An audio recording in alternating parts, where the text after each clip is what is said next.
I came across this article on ABC News that talks about it says Biden Netanyahu speaks after president criticized Israel campaign in Gaza. This word makes me laugh. you know, criticize. I laugh because I really don't think the Americans understand what they're dealing with when it comes to you know, dishonest. you know, you're talking about you're talking about people that have no problem killing. These people have no problem killing. As of today, the death toll. This was done, by the way, by Al Jazeera. I believe their death toll numbers. Um, Today is 11, and this is one day ago, which was yesterday. One day ago. So as of right now, the death toll in Gaza is 28,000 people. Think about it. Like how many people needs to die before these fools say enough is enough? And now these fools are thinking about starting a new campaign.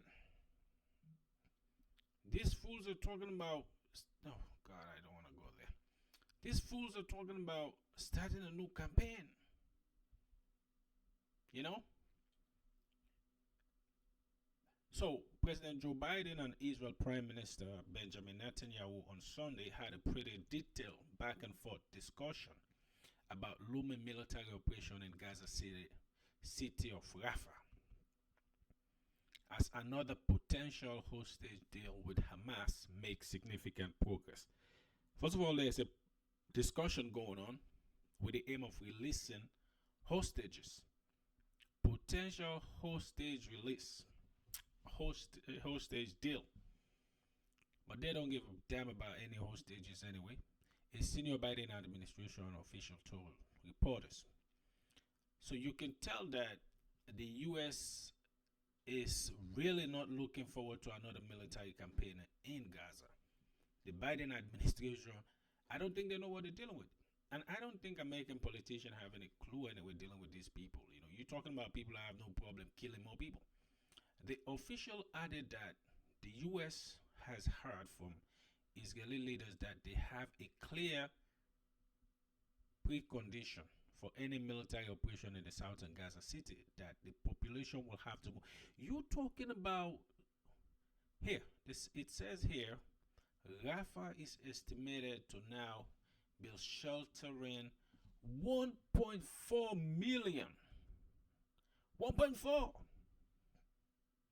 1.4 million. And these fools are talking about the clear precondition for any military operation in the southern city and Gaza City. The population will have to move. You're talking about 1.4 million people. How in the world are you going to move those people with? We all see the amount of killing that has been going on. Even when people are moving from one place to the next, where they say it's a so-called safe zone, they still are being killed. I think and Americans just gave them billions of dollars the other day, not too long ago. Billions.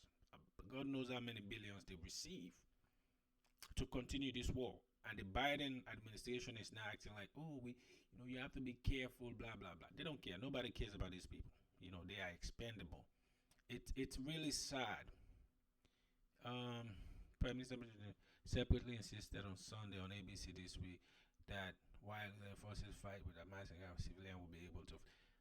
First, you gotta laugh at some of these stupid things coming out of these people, man. Look at this. Israel Prime Minister Benjamin Netanyahu separately insisted on Sunday on ABC this week that while Israeli forces fight with Hamas in Rafah, civilians will be able to flee back to the north. Now, remember that the fighting was taking place in the north, and all the destruction that's been going on so far. If we're talking about these 28,000 people that already died, is from the north. Now, they're thinking about going to the south. Okay? Say that while Israeli forces fight with Hamas in Rafah, civilians will be able to flee back to the north, where much of the infrastructure has already been destroyed in the war. Look at this. Much of the infrastructure, where much of the infrastructure has already been destroyed in the war. It's sad. So now the safe zone in Gaza, that's where they're about to attack. And these fools, oh my God, they don't have no, man, these people don't have feelings. They don't care how many people die. They don't care at all. They don't care at all how many people die. You know, they have plans to kill more people. The safe zone, that's where they're about to go now. Because in their head, they think once they get there, everything will be over. They're not thinking that the so-called terrorists are as a direct result of their occupation. These people are stupid, but they don't care. They have, if you have America behind you, trust me, you can do anything. What else? They are living in tents. Where where are the people supposed to go? Such a good question. You're telling them to go in the north. Much of the infrastructure have been destroyed. These people are living in tents. Where are these people supposed to go? Such a good question by this co-anchor Jonathan Carl asks. Such a good question. You know, even though the media is being controlled in this day and age, you really have some journalists that find ways to ask some good questions. It's a very legitimate question. Where are they supposed to go? It's very sad. It's very, very sad. The area, the areas that we've cleared north of Rafah, plenty of the areas there, plenty of areas. Man, these people are stupid. Look at this. They say they have space. You're talking about a war zone. You know, even if you watch movies, you see the destruction, you can understand what this entails.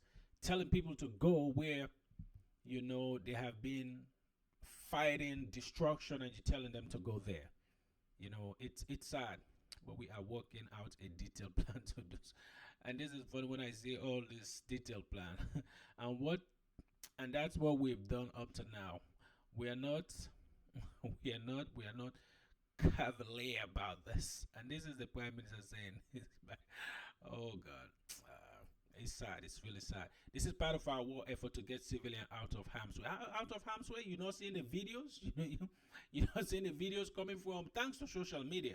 Thanks to social media, because if not because of the, I can say soldiers, all of us that are pushing these videos on social media, these fools will be killing much more people. Brushing aside, okay, said Netanyahu, oh, we are not cavalier about this. This is part of our war effort to get civilians out of harm's way. These are people that gunned down 3 of their own hostages that came out with white flags. Came out with white flags. They shoot them dead. Shoot them. Talking about this part of our to get civilian arms of our way. Kill their own hostages that have white flags up, saying that we're civilian basically. Brushing aside by the recent criticism. It's funny when I say this word criticism. What is Biden criticizing? This is a man who's giving these people money to continue the killing. Please stop this nonsense, Mr. Biden. That the Israel bombardments of Gaza in pursuit of Hamas is over the top. You criticize him that the bomb is over the top? The least you can do, Mr. Biden, is to tell them that no more money. Give that money to the American people. They deserve it the best. Very hardworking people, okay? Give it to them. Give it to them. I pay my tax with the expectation that that tax money will be used on ordinary Americans that are not so fortunate, okay? I don't know exactly what Biden meant by that. But put yourself in Israel's shoe. We were attacked, unprovoked attack. This is, you gotta laugh when you see things like this. Unprovoked attack. It's sad, man. I won't continue to read this. It's nonsense. Unprovoked. Occupational force. Occupational force. A legitimate target by any human beings with brain in their head. You understand?